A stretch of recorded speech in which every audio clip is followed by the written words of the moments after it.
Nous allons voir la définition de quelques termes techniques qui seront utilisés dans le madhab de l'imam Ahmed. Premièrement, ar-ruknu, le pilier. On est récompensé si on le fait et on est puni si on le délaisse. Et sans lui, l'adoration est nulle. On ne peut se passer de lui, que ce soit volontairement, par insouciance ou par ignorance. Il est également appelé fard, obligation. Nous pouvons citer en exemple le lavage du visage dans le wudu. Deuxièmement, al-wajib, l'obligation. On est récompensé si on le fait et on est puni si on ne le fait pas. Par contre, il annulera l'adoration si on le délaisse volontairement.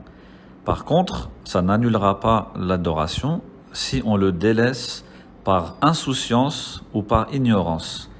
Exemple, le fait de dire Bismillah lors de l'wudu. Troisièmement, al-masnoun. On sera récompensé en le faisant et on ne sera pas puni en le délaissant. Il est également appelé sunnah ou mustahab ou mandoub. Exemple, le siwak. Quatrièmement, al-mubah. C'est ce qui est permis. On ne sera ni récompensé en le faisant, ni puni en le délaissant. Exemple, le fait de manger et de boire. Cinquièmement, al-makruh.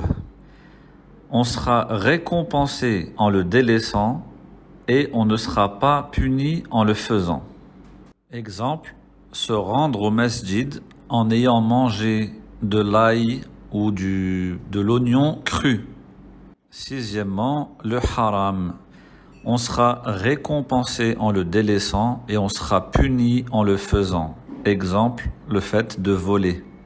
Septièmement, ash-shart, la condition. La condition est quelque chose qui ne fait pas partie de l'acte en lui-même, qui est en dehors, mais sans lui, l'acte n'est pas valide. Exemple, la salat ne sera pas valide sans pureté.